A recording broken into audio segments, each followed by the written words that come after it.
This is The Extra Point, an Arizona's Family Originals podcast, sponsored by your Phoenix Suns. Welcome to the group chat.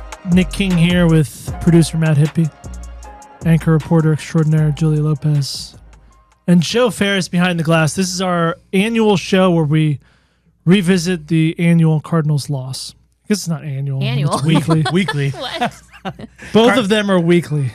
Cardinals lose more than once a year. A lot more, in fact. They've lost 10 of 11. They've had two separate 5-game losing streaks this season. They've now gotten drubbed their last 3 games against NFC West opponents, given up at least 40 points in each one of those, trailed by at least 25 in each one of those. And there's still 4 more games to play, and I don't have any real interest in watching them. Julia, what would be a reason to continue watching the Cardinals?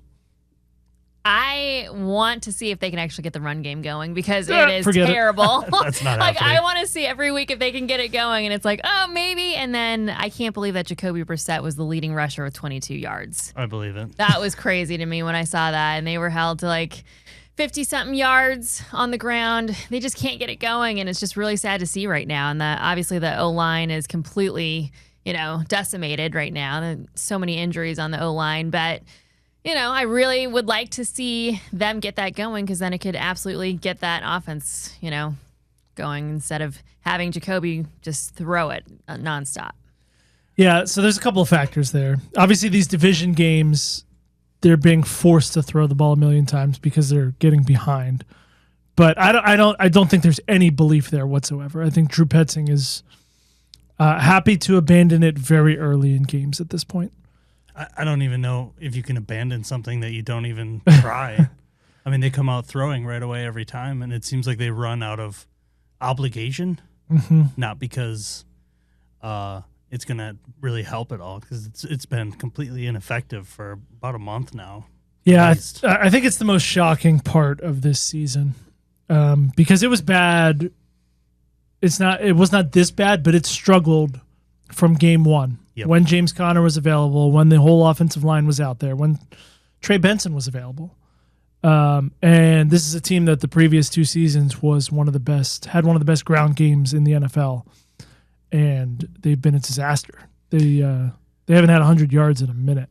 And I don't think it's coming. And those first 2 games were against the Saints and Panthers. I mean, the Panthers are better than they've been, but those aren't exactly defensive juggernauts either. Yeah. Super disappointing. You put out the injury reports, you make the graphics and with the injury reports on a weekly basis, and they're long for the Cardinals, and that's a real thing. It was impactful watching for me. I was on the field shooting the game for the first time in like 4 years. Ooh. Against the Rams. And he was not rusty. He wants everybody to know that. I don't think anyone expected him to be. No, he just had to say it when he came back to the station. He was like, I'm the best football shooter here. Still got it. Well, Gus is out for a month, so exactly.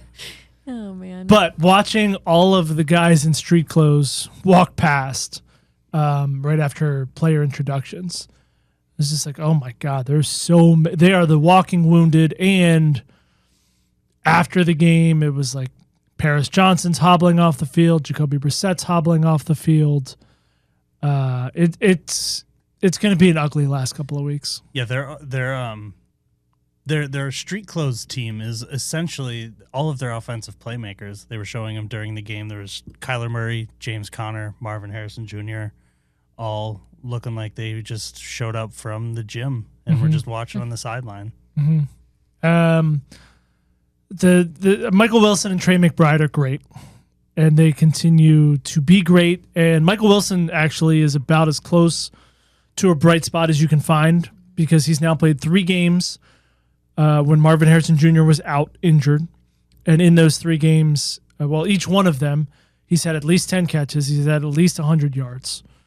And against the Rams, it was 2 touchdowns as well. Wilson is becoming a fantasy football legend this season. In games without Marvin Harrison Jr., I think he's averaging about 30 points per game. So around the country, I mean, I think that's the biggest bright spot, the national spotlight is through fantasy football looking at Michael Wilson and the point. And Trey Jacoby. McBride. Put Jacoby in there, too. Jacoby a little bit. Trey McBride is yeah. the stalwart he was expected to be, but Wilson is this point in the season, he has certainly got a few teams into the fantasy football playoffs that would not have been there without him. But you have to also, who's getting him the ball? It's Jacoby. So he has to go through QB. You're only as good as your quarterback. And I say that with every wide receiver. If you look at all the top wide receivers, you have to have somebody that gets you the ball. Well, you need say that to Larry Fitzgerald. You need Harrison out. Kurt Warner, if you want to say that. You need Harrison out for Wilson to go off. Yeah, I was gonna say that's the thing. Why can they not coexist? Yeah. Why can they not have a game Patsy. or games where both are available? And why doesn't Harrison look as dominant as Wilson does? No, yeah, Wilson's looked more like a wide receiver one than Marv ever has in 2 seasons, honestly, because he's making plays too. He's catching contested balls. He's going at the point of attack. He's been impressive. And then Trey McBride, he tied Travis Kelce's record, I think, or was it? I know it was Kelce, 15 straight. Yeah, 15 straight games now with at least 5 receptions. They got him a dump off, kind of a quick hitter, tight end screen sometime in the fourth quarter, and I was like, was that his 5th catch? Were they doing that just to keep that streak alive? They might have. I'm surprised. And I believe it was. I was surprised it took so long to get to 5. That first drive, Right. They hit him the first 2 plays. He picks up 40 yards? Yeah, and he pops up. Yeah. Feed me, keep feeding me. They didn't feed him very much. Yeah, and then he went hungry.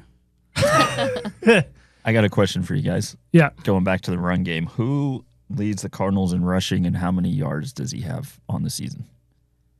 Amari DiMercato. DiMercato, probably 270, if that. You're right with the number, not with the player. Ooh. I'll say Jacoby. No. Well, the only other one Bam I Knight? was say Bam Knight. He's got 271. Wow. Good call on the number. Yeah, got the number right. What's his best game, though? Do you have that up, Joe? Probably 60 yards. 60 yards, yeah. I can look it up. He's only getting 3.3 yards a carry. DiMercato's at 7.8. Well, he's got 270. Well, one He's of got the a couple 70-yard runs that he was busted. called back. But it still counts as the yards. Not the holding one. The fumble counts. Oh, but the one where you the had holding. the Yeah. Good call. Knight had 62 yards in Tampa. Yes. Also pretty good. I think the most disappointing thing to me at the moment on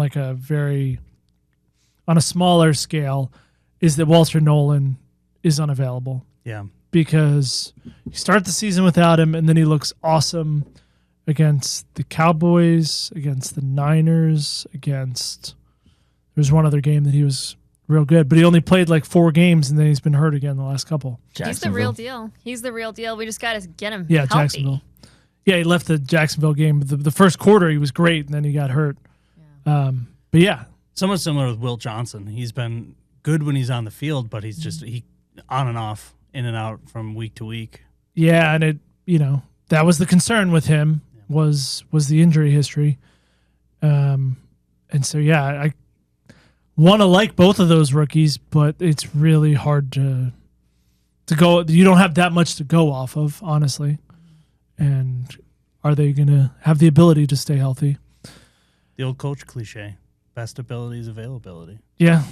Hear that a lot. Honestly, the defense was so bad. There was, the Rams' first drive was a field goal. The next 4 drives were all touchdowns, and they only faced a third down once, and it was a 3rd and goal that they scored on. The Rams' offense is really good, but the Cardinals' defense just really seemed to want to go home. It was kind of the vibe I got pretty early on. Where you thought this would happen earlier when they were losing close games, they would give up and they stayed fighting, but this game, you could tell they gave up. They And did not. the broadcast noticed and said these guys don't want to be out here. They're not even trying to tackle, and Really? it gets bad. And that happened a couple years ago in Mexico City, the Niners versus the Cardinals, and there was just bad effort on the defense, and Mr. Kingsbury was no longer coaching at the end of the year. I actually asked Jonathan Gannon on Monday about because I'm sure that was around the back-to-back one-play drives. And the first one was it was a Brissett interception, and then first play throw to Puka, probably 35, 40-yard touchdown pass. And Puka's great. Man, he is really, really good. But then then it was another Cardinals 3 and out. The Cardinals' first 4 drives of the second half were 3 and outs or an interception. And then the next play was like the 60-yard touchdown run or whatever the yardage was. Yeah, that was the Corum run, and that's when Vilma spoke up. Yeah. Yeah. And so I asked JG because he'll always say, like, I'd never question our guys' fight or their effort, which generally has been true of this season. Yeah. But this was the first time, and I was like, can those back-to-back one-play touchdown drives be an indicator of give up? And naturally, he, shrugged it off and said the running play was just a missed fit, and then it opens up. But at the beginning of his press conference, though, he did mention that they need better collective effort. And I thought someone was going to ask, like, immediately after that, okay, what type of effort are you talking about? So that's like what he opened up the press conference with. But yeah, you can't let the Rams put up 500 yards on you in your own house. Like, that's just not good. Embarrassing. And to just keep getting demolished by division teams. Giving up 40-plus points to your division rivals that's what scares me a little bit. Like, yeah. It's a little bit unfortunate for them that this is the division that they are in right now. Yeah. Because it looks really, really bad because of how good the other 3 teams are. And even worse for the Cardinals is a comparison to the Seahawks. Mike McDonald's in just his second season, and they're up there competing for the top spot in the conference, not just the division. Like, they're up there for number 1 in the NFC. And that was a team that was supposed to, I don't know, have a down year or two with a new head coach and kind of changing of the guard there after all their great seasons. Bringing in a Sam Darnold who fizzled at the end of last year and had all kinds of questions around him. Joe, you look like you want to say something. Well, you can also mention that the Rams kind of rebuilt, at least on the defensive side, and drafted really well, and they continue just to pick the right draft players, and they have the Falcons first round pick coming up, who the Cardinals play, and a loss to them. I was just going to say, the Rams, like, they gave the division and the rest of the NFL kind of a break for a few years. They didn't have a first-round pick for, 4 years? 3-4 years in a row? And now they have an extra first-round pick for next year, and, like, this team is just you want to get that? Just one of her 94 alarms. No, I got to tape something here in a second. Yeah, just poised to just keep dominating this division as long as Stafford's around. But that's the thing, like, they're dominating the Cardinals, but the Rams, Seahawks, and Niners are all close, they battle it out. Like, that separation's not that big, but the Gambo said it today, like, the separation between the Cardinals and those teams is Grand Canyon sized. Yeah. And if you're going to compete for the playoffs, you have to be able to compete within your division. Yeah, I mean, those 3 teams are 10-3, 10-3, 10-4, and the Cardinals are 3-10. Well, 9-4. 9-4, sorry. The 94ers. Guys, I'm going to have to take off real quick, but enjoy the talk with Levitt. Real quick. Yeah. Well, you're the only, well, Joe probably listened to it today. Okay. You guys are good? Sure. Okay. Thanks for hustling up here. All right. Bye-bye. Bye. Bye-bye. Boy, that Falcons game, speaking of. That's going to be something. That might be one of their last opportunities, I think, to get a win. Well, and that's it might be an opportunity to go see an NFL game for $14. Yeah, also that. Well, and that was what I was trying to say. Like, the Cardinals win that helps the Rams because the draft pick to the Rams is better. And hurts them. Yeah. There were a lot of empty seats yesterday. I also, hold on, we were talking about draft picks and spots. Cardinals at 3-10, checking the Tankathon draft order right now. Do you know where 3-10 gets you a pick right now? 8th. Normally 3-10, that's like a top 5, maybe a top 3 pick. But with the state of the football. NFL right now, yes, 3-10, and the Cardinals are sitting in 8th place, so they don't even at this point really have the at least we'll get. I mean, a top 10 pick's not bad, but 8th is not what you want after a 10 plus loss season. That could turn into a 13-14 loss season. Yeah, damn. They've never lost 14 games in a season. Which there's only been a couple So years far. of 17 game seasons, but Yeah. They've lost 13 3 times since like 2018. really? Yeah. Well, I guess that was 2018. They were finished last in the NFL Yeah. Yeah. Because 2019. because then and they had got Kyler as the number 1 pick. What was I just thinking about with the Cardinals? I don't know. It's just The delta from the expectations when they started the season to where they are now is maybe one of the greatest in the NFL. yeah. I can't think of a. I mean, if you want to look the opposite way, first the Colts were expected to be terrible and then looked like Super Bowl contenders. They have only issues of their own. They may end up closer to where we thought they would at the start of the season. But the Cardinals, I mean, you really thought year 3 under Gannon coming in, we were going to see more progress, not regression at this level. I don't know where they go. I don't know what they do. I don't know any answers that change anything in the next year or two. Yeah. Those things do happen in the NFL all the time, the quick turnarounds, but I don't know how they make it happen. It's Cardinals fans. I mean, a lot of what I see, Gannon is now fully in the crosshairs of the one to be held accountable for this. Him and his entire staff. A lot want to see Kyler Murray gone, which seems like an inevitability at this point. Yeah, and so this is it was just on Friday that that Gannon said Kyler won't play again this season, which was I think what we believed for quite a while, but making that official now, I mean that feels like it spells the end. Yeah.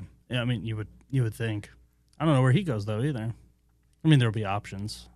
Or Whether they're able to trade him how. or not. Yeah. Or cut him and eat that dead cap. I would look forward to Kyler's next YouTube video or introductory press conference in Minnesota or wherever he ends up. Yeah. And you probably won't get everything, at least from the introductory press conference. But Not for a while. like, has he seriously been hurt this whole time, or was it just like, nah, y'all are good with Jacoby, then I'm not playing? I'd be so curious. I don't know if we ever truly get the answer to that. I think eventually now we will, because even if it's like way down the road, everyone does podcasts and you find out about things. I think it would have to be after his playing career is It done. could be. Because if you put that out there and you say that anytime you're hurt and you show up on the injury report after that question is going to be raised. So I don't think you could, if it is true, I don't even think you could say that until you're retired. Well, the other big football story, I don't even know if the Cardinals are a big story anymore, but ASU going to the Sun Bowl for like the millionth time in program history. Sun Devil Bowl. Yeah, right? Yeah. Against the Blue Devils. There we go. Who they played almost over a decade ago In the Sun Bowl? and beat. Yeah. Wow. Of course, Joe knows. But honestly, Joe, interest level, care level about what happens in that game. I mean, it kind of stings that Kenny said Jeff Sims is going to 100% start. I kind of want to see Cam Dyer a little bit. And they said they'll have some packages for him. But my main thing is just get some practice for the young guys. The bowl game I'll watch. I'm not going to go.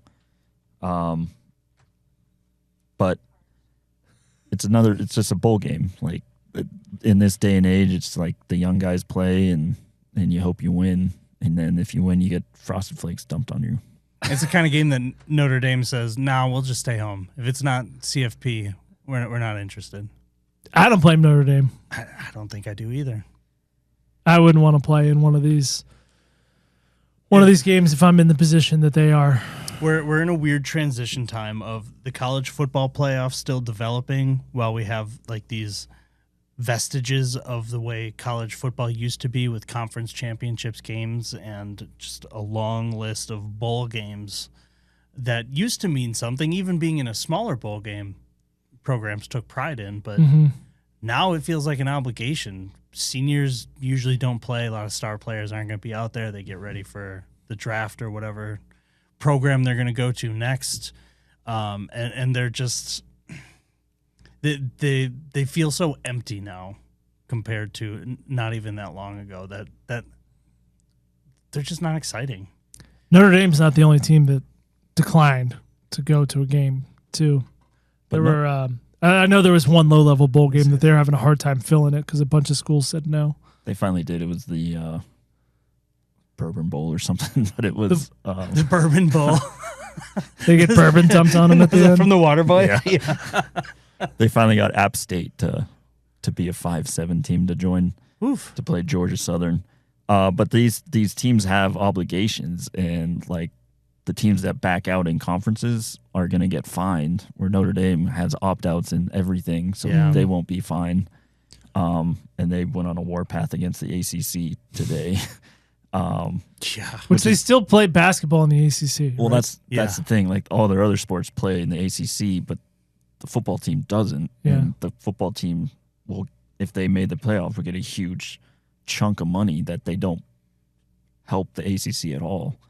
So the commissioners and the higher ups of the ACC are like, we want to push our 17 teams. You're not in football. Sorry.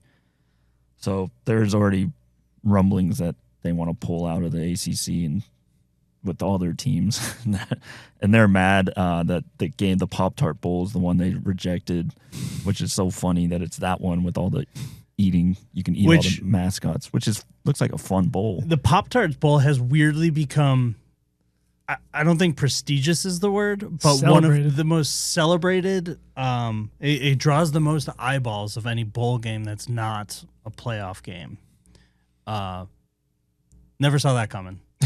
Between that and the Duke's Mayo Bowl, like bowl games, like they've kind of become a joke. Like that, like these most celebrated games are the ones where mascots get eaten and mayonnaise gets dumped on coaches. Like that's what bowl games have become. Like that's what draws people's attention. And I mean, and it makes sense why Notre Dame, serious Catholic school that it is, doesn't want to participate. They would have played BYU, which would have been fun, although Catholics and Mormons. But no, because they were the last two out. That too. For arguments they've played before in the past, but this year the Pop-Tart Bowl has 5 edible mascots. So like, wow, why would you want to miss out on getting the chance to eat a mascot? Sure, yeah. I mean, they're just Pop-Tarts. Pop-Tarts are great. They are. I've never really like toasted Pop-Tarts. No, I like them raw. Yeah, same. Raw dog. Strawberry without the frosting. I don't know about that. Frostings. I actually don't even know if I've ever toasted a Pop-Tart. I always have had it raw. Yeah. Well, it used to be like a big thing for coaches that those extra couple of weeks of practice were like they didn't even care about the game. It was just the extra couple of weeks of practice and developing the young guys for the spring. Yeah, that, and I think they have a lot of bowl game incentives written into their contracts too. Oh, yeah. True. Yeah, and like an extra win for them. Yeah. Yeah. Kenny keeps saying like 20 wins in 2 years. Yeah. Yeah. But now with like the portal, like that is more important, and like concentrating on the portal and who you're developing your young guys for if they're just going to run off in the portal in a year. Right, exactly. But the portal doesn't open until January 2nd, right? But like officially, everyone's going to know who's in there. You know, there's text messages and phone calls being made right now. Maybe not officially, but through back channels. Yeah. Without a doubt. Which is kind of leads us to Sam Levitt, who Kenny wished well for his future, which he said that he wasn't going to he would let Sam and Sam's team share the details of whatever's next, but it pretty much sounds like he's gone. Another huge change from expectations to start the season. Back in August, if you said Sam Levitt's going to transfer at the end of the season, I would not have expected that to be true. Right, it was NFL or... Yeah, NFL, Heisman, NFL... They're going back to the Big 12 championship game. Not that ASU has necessarily been a disappointment this year. I think the fact that they still finished 8-4 despite their injuries and all that's happened is a success in itself on some level. But for Levitt to be leaving, wouldn't have guessed that. Yeah. I mean, Joe, you said he'll probably be the most sought after dude in the portal. I think there's one other one I don't know offhand that someone suggested that Levitt and this guy will be the top 2 paid portal guys, and understandably so. He's talented, he's fiery, and these other teams have money. And Jason Berry's like, why doesn't Miami pay him? Like, well, you're paying Carson Beck a bunch. Like, just he's still got another year. Carson Beck's got to be out Beck's of time. gone. But Yeah, I'm okay. saying you can use the Beck money and just slide it over to Levitt. Totally. So it makes all the sense in the world that Sam would go explore his options and see who might be willing to pay him what. And if it's LSU or Alabama or something like that, like, couldn't blame him at all. No, I was just going to say LSU's throwing a lot of money around, and then Joe and Griffin, you could bond over LSU taken away from your Well, they're gonna steal. universities. They're gonna steal Ole Miss's quarterback, Are they? That's most Trinidad, likely. whatever. James? The estimate I've heard is Sam makes $1 million at ASU, so that could be bumped up to. And then what's the Underwood kid make at Michigan? He makes he signed a $12 million deal or something Really? for 4 years. So he can probably double his money somewhere. At least. Yeah, but so all that makes all the sense in the world. I do think it's disappointing because Sam he's an impressive young dude. He's always impressed me talking to him. And when he was in Tempe, he's given a lot of his NIL money back to Phoenix Children's Hospital and to charity and spread it around to his teammates. And it's never felt like money was the thing. Now, again, it would be negligent to not explore, and you don't know what the NFL is going to hold for you, how much money you're going to make there. So you should explore and get the money that you can. But to not show up for the team banquet, I think, is odd and disappointing. And to kind of maybe to even already decide that you're not coming back. Maybe it's easier to just say, I'm going to go somewhere else. No. But I would rather, I would appreciate more like going to explore the possibilities and then coming back and having a talk with Kenny. Maybe that's all happened already. And this idea of the back channels, and he already knows what he's getting somewhere else, and he's already told. It leaked out like a couple of weeks ago that he was exploring. True. Yeah. And then his brother got mad. But he is exploring. Like, go explore, go find something, go win a natty, and Yeah. Can't blame Levitt at all for it. Gosh, if he ends up winning a Heisman, though, At LSU, that'd be funny. yeah, that'd be a and just very darkly funny. I can see him doing Oregon if their quarterback Yeah. leaves just because he's from there and Oh, wow. the landing connection, and that wouldn't surprise me either. That would look real they good. have money. Get those Nike dollars. Hmm. Have you seen Phil Knight lately? Old? Yeah, shockingly. I saw a picture of him recently, and I was. Did you ever see that? Probably way off topic. The picture of Prince Philip in the car near the end of his life. No. Just it surprised me what Phil Knight looks like now. I hadn't seen him in a while. And Quite old. and I think he wants to see an Oregon national title before he goes. So Yeah. he's willing to throw whatever. That I don't know. There's supposed to be a cap on what schools can spend on their themselves. team next year. Schools The themselves. schools, yes. and they thought that yeah. would tone down the collectives, but that's not going to happen. The collectives, yeah, the NIL still have to go through a clearinghouse, is called. So basically the NIL deals still have to be vetted by the NCAA to a certain extent, at least the official ones on paper. It's college football; they'll always find ways to circumvent the rules and to get players more money. The NCAA doesn't have the that's- manpower anymore No. to do all this stuff anyway. No, they don't have the teeth that they used to have either. Yeah. I love the stories that have come out about how schools would get around it. Oh yeah, Someone said it might have been LSU. They, it'd be a casino, and like you just walk in and like pretend to hand money to the cashier, and they just hand you a briefcase full of cash. Then the one I heard from Miami during the U was like you would go in and like to a steakhouse and order food and like eat it and then pay the bill, and you put a 20 in, and then it just thousands come back to you. you get a and- lot and of change. Jeez. And I think Ole Miss, did something with a children's hospital or with the hospital funneled money through a hospital. Ooh, that's dark. It was either Ole Miss or LSU. Now that we have an Ole Miss guy, I got to be careful. Allegedly. Oh yeah. Yeah, college sports. I don't know how they get out of this, but I don't enjoy it. My enjoyment of college sports is so much less than it used to be. It is. It's become the epitome of the old Seinfeld bit of sports are rooting for laundry. Mm-hmm. That's so much of what college sports are now. Like, there's no reason to get attached to any player. Enjoy the year that they're with you. Then they're either going to go pro or go somewhere else. It seems like. I did Bummer. enjoy going to watch ASU basketball play at the Colangelo Classic and just coming off the Maui and learning these guys a little bit with Mo Odom and Pig Johnson, getting to yell Pig and Mo and where's Mo, where's Pig, and they got some big dudes now, and they're a fun watch, and I'm gonna go watch them again. I think college basketball is one that's benefited a lot. Maybe I've talked about it on here before with the international draw. Now that they can pay players, there's more incentive for international players to be here. College basketball maybe will benefit from that new landscape of how things are. Well, the big programs, it's the mid majors that are gonna die. That's true. We're not going to see the first round upsets that we used to see in the tournament, or a lot fewer of them. But I think the later round games are going to be a lot better, a lot more competitive than they used to be. And when you do see a first round upset, whoever led that upset will be on a power conference team the next year. Yeah, they'll be gone. And it's not going to be like a senior who's in his fourth year with that program, most likely. Well,